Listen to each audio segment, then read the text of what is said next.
ನಮಸ್ಕಾರ ವೀಕ್ಷಕರೇ, welcome to ನಮಸ್ತೆ ಇಂಡಿಯಾ ಕುಕಿಂಗ್ ಚಾನಲ್. ಇವತ್ತು ನಮ್ಮ ಚಾನಲ್ನಲ್ಲಿ ರಾಗಿ ಹಾಲ್ಬಾಯಿ ಮಾಡೋದು ಹೇಗೆ ಅನ್ನೋದನ್ನು ನೋಡೋಣ.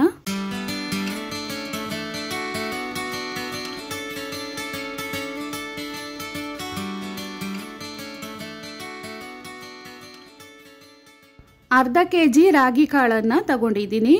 ಇದನ್ನು 2 ರಿಂದ 3 ಬಾರಿ ತೊಳೆದು ನೀರನ್ನು ಹಾಕಿ ಅರ್ಧ ದಿನ ಅಂದರೆ 12 ಅವರ್ ಇದನ್ನು ನೆನೆಸಿಡ್ತಾ ಇದ್ದೀನಿ. ಬೆಳಗ್ಗೆ ಹಾಲ್ಬಾಯಿ ಮಾಡೋದಾದರೆ ರಾತ್ರಿನೇ ರಾಗಿಯನ್ನು ನೆನೆಸಿಡಬೇಕು.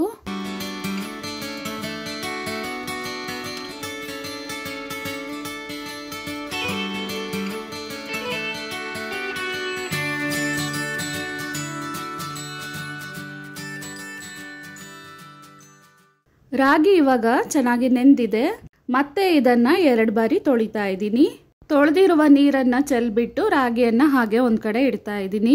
ಕಲ್ಲಿಲ್ಲದ ರಾಗಿಯನ್ನು ತಗೊಂಡಿದ್ದೀನಿ. ಅರ್ಧ ಕೆಜಿ ರಾಗಿಗೆ 3/4 ಕೆಜಿ ಬೆಲ್ಲ ಬೇಕಾಗತ್ತೆ. ಇದರಲ್ಲಿ 700 ಗ್ರಾಮ್ ಉಂಡೆ ಬೆಲ್ಲವನ್ನು ತಗೊಂಡಿದ್ದೀನಿ. 50 ಗ್ರಾಮ್ ಅಷ್ಟು ಬೆಲ್ಲದ ಪುಡಿಯನ್ನು ತಗೊಂಡಿದ್ದೀನಿ. ಒಂದು ದೊಡ್ಡ ತೆಂಗಿನಕಾಯಿಯಲ್ಲಿ ಅರ್ಧ ಭಾಗವನ್ನು ತಗೊಂಡಿದ್ದೀನಿ. ಉಂಡೆ ಬೆಲ್ಲವನ್ನು ಕರಗಿಸ್ಕೊಳ್ತಾ ಇದ್ದೀನಿ. ಬೆಲ್ಲ ಮುಳುಗೋ ಅಷ್ಟು ನೀರನ್ನು ಹಾಕಿ ಇದನ್ನು ಕರಗಿಸ್ಕೊಬೇಕು. ರಾಗಿ ಹಾಲ್ಬಾಯಿ ಚೆನ್ನಾಗಿ ಬಣ್ಣ ಬರೋದಕ್ಕೋಸ್ಕರ 50 ಗ್ರಾಮ್ ಅಷ್ಟು ಬೆಲ್ಲದ ಪುಡಿಯನ್ನು ಇದ್ರ ಜೊತೆಗೆ ಬಳಸ್ತಾ ಇದ್ದೀನಿ. ಉಂಡೆ ಬೆಲ್ಲ ಚೆನ್ನಾಗಿ ಡಾರ್ಕ್ ಆಗಿದ್ರೆ ಬೆಲ್ಲದ ಪುಡಿಯನ್ನು ಹಾಕೋದೇನು ಬೇಕಾಗಿಲ್ಲ. 3/4 ಕೆಜಿ ಅಷ್ಟು ಇದನ್ನೇ ಬಳಸಬಹುದು. ಇದರಲ್ಲೇ 50 ಗ್ರಾಮ್ ಬೆಲ್ಲದ ಪುಡಿಯನ್ನು ಹಾಕ್ತಾ ಇದ್ದೀನಿ. ಬೆಲ್ಲವನ್ನು ತೀರಾ ನೀರಾಗಿ ಮಾಡ್ಕೊಬಾರ್ದು, ಒಂದು ಗಟ್ಟಿ ಸಿರಪ್ ಥರ ಕಾಯಿಸ್ಕೊಬೇಕು. ನೋಡಿ, ಈ ರೀತಿ ಕರಗಿದ್ಮೇಲೆ ಸ್ಟವನ್ನು ಆಫ್ ಮಾಡ್ತಾ ಇದ್ದೀನಿ. ಇದನ್ನು ಸಹ ಒಂದು ಕಡೆ ಹಾಗೆ ಇಡೋಣ. ತೆಂಗಿನಕಾಯನ್ನು ಪೀಸಾಗಿ ಮಾಡ್ಕೊಂಡಿದ್ದೀನಿ. ಇದನ್ನು ಒಂದು ಮಿಕ್ಸಿ ಜಾರ್ನಲ್ಲಿ ಹಾಕ್ತಾ ಇದ್ದೀನಿ.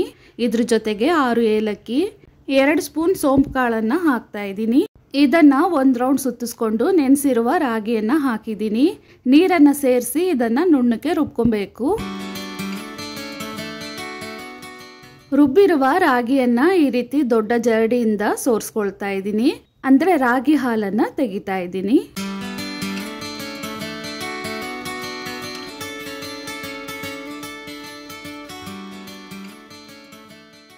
ಇದನ್ನ ಈ ರೀತಿ ಕೈಯಿಂದ ಹಿಂಡಿ ತೆಗೆದ್ರೆ ಬೇಗ ಆಗುತ್ತೆ.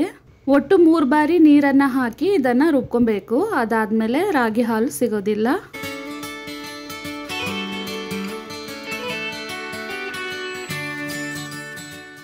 ಇನ್ನು ಉಳಿದಿರುವ ರಾಗಿಯನ್ನು ಸಹ ಇದೇ ರೀತಿ 3 ಬಾರಿ ರುಬ್ಕೊಳ್ತೀನಿ.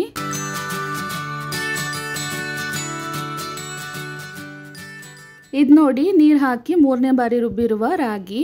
ಇದನ್ನು ಹಿಂಡಿದ್ರೆ ಈ ರೀತಿ ಸಿಪ್ಪೆ ಮಾತ್ರ ಉಳ್ಕೊಳ್ಳುತ್ತೆ. ಇದನ್ನು ಮತ್ತೆ ರುಬ್ಬಾರ್ದು. ಇವಾಗ ನೋಡಿ, ಪೂರ್ತಿ ರಾಗಿಯನ್ನು ರುಬ್ಬಿ ಅದರಿಂದ ಹಾಲನ್ನು ತೆಗೆದಿದ್ದೀನಿ.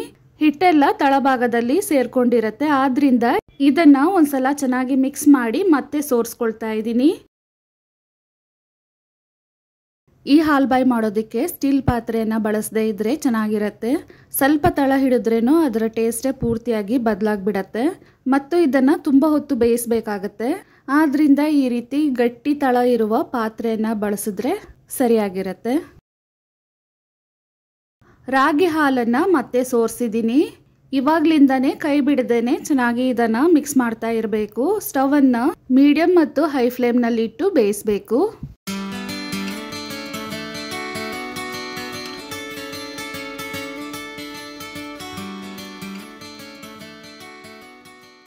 ಇವಾಗ ನೋಡಿ, ರಾಗಿ ಹಾಲು ಗಟ್ಟಿ ಆಗ್ತಾ ಇದೆ.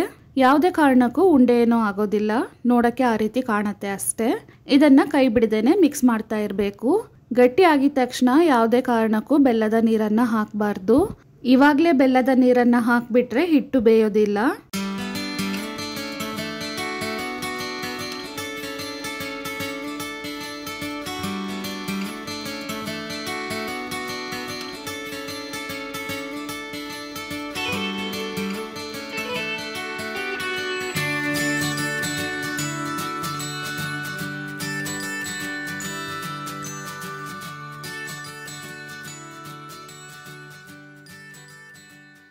ಇವಾಗ ನೋಡಿ, ರಾಗಿ ಹಾಲನ್ನು ಬೇಯಿಸಿ 15 ನಿಮಿಷ ಆಗಿದೆ.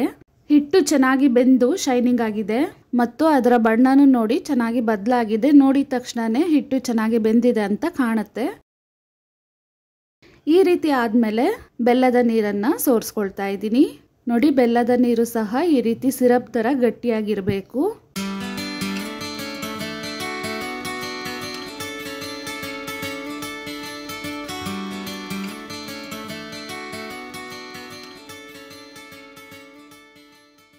ಈ ರೀತಿ ರಾಗಿ ಹಾಲನ್ನು ಪೂರ್ತಿಯಾಗಿ ಬೇಯಿಸಿ ಇದಾದ್ಮೇಲೆ ಬೆಲ್ಲದ ನೀರನ್ನ ಹಾಕಿ ಕಾಯಿಸಿ ಮಾಡಿದಾಗ ಮಾತ್ರ ರಾಗಿ ಹಾಲ್ಬಾಯಿ ಚೆನ್ನಾಗಿ ಬರುತ್ತೆ. ಪೀಸ್ ಮಾಡಿದಾಗ ಯಾವುದೇ ಕಾರಣಕ್ಕೂ ಅಂಟೋದಿಲ್ಲ.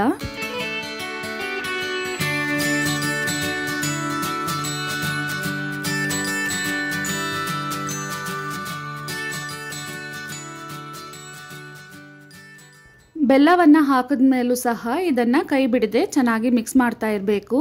ಸೈಡಲ್ಲಿರುವ ಹಿಟ್ಟನ್ನು ಹಾಗೇನೆ ತಳ್ಕೊಂಡು ಅದನ್ನು ಸಹ ಬೇಯಿಸ್ತಾ ಇದ್ದೀನಿ.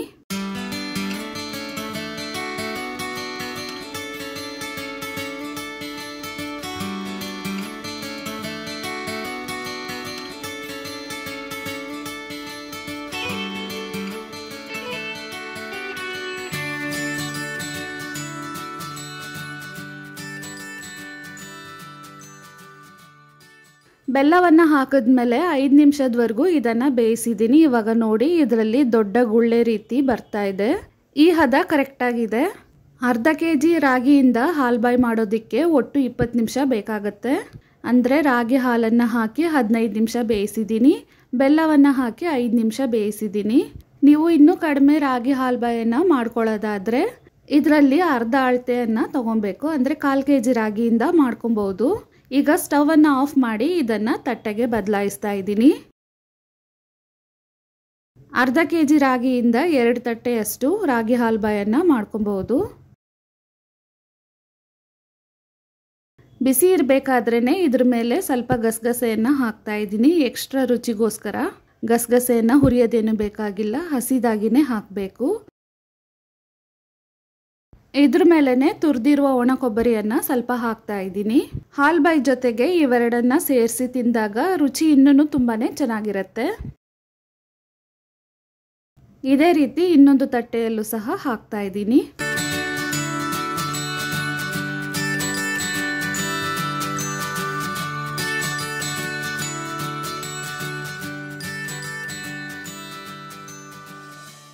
ಇದನ್ನ ತಣ್ಣಕ್ಕಾಗಕ್ಕೆ ಬಿಡಬೇಕು.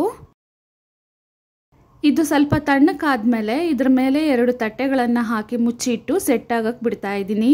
ಹಾಗೇನೆ ತೆರೆದಿಟ್ಟಿದ್ರೆ ಮೇಲ್ಭಾಗದಲ್ಲೆಲ್ಲ ಒಣಗ್ದಂಗೆ ಆಗ್ಬಿಡತ್ತೆ. ನಿಮಗೆ ಬೇಗ ರಾಗಿ ಹಾಲ್ಬಾಯಿ ಬೇಕಂದ್ರೆ ತಣ್ಣಕ್ಕಾದ್ಮೇಲೆ ಅದನ್ನ ಫ್ರಿಜ್ಜಲ್ಲಿ ಇಟ್ಟು ಬೇಗನೆ ಸೆಟ್ ಮಾಡಬಹುದು. ಇವಾಗ ನೋಡಿ ರಾಗಿ ಹಾಲ್ಬಾಯಿ ಚೆನ್ನಾಗಿ ಸೆಟ್ ಆಗಿದೆ. ಇದನ್ನ ನಮಗೆ ಯಾವ ಸೈಜ್ನಲ್ಲಿ ಪೀಸ್ ಬೇಕೋ ಆ ರೀತಿ ಕಟ್ ಮಾಡ್ಕೊಬಹುದು. ಸ್ವಲ್ಪನೂ ಅಂಟದೆ ತುಂಬಾ ಚೆನ್ನಾಗಿ ಬಂದಿದೆ. ಈ ಹಾಲ್ಬಾಯನ್ನು ಫ್ರಿಜ್ಜಲ್ಲಿಟ್ಟು 3 ರಿಂದ 4 ದಿನದವರೆಗೂ ತಿನ್ಬೋದು. ಟೇಸ್ಟ್ ಹಾಗೇನೇ ಇರುತ್ತೆ. ವೀಕ್ಷಕರೇ, ಈ ವಿಡಿಯೋ ನಿಮಗೆ ಇಷ್ಟ ಆಗಿದ್ದರೆ ನಮ್ಮ ಚಾನಲನ್ನು ಲೈಕ್ ಮತ್ತು ಸಬ್ಸ್ಕ್ರೈಬ್ ಮಾಡಿ. ಧನ್ಯವಾದಗಳು.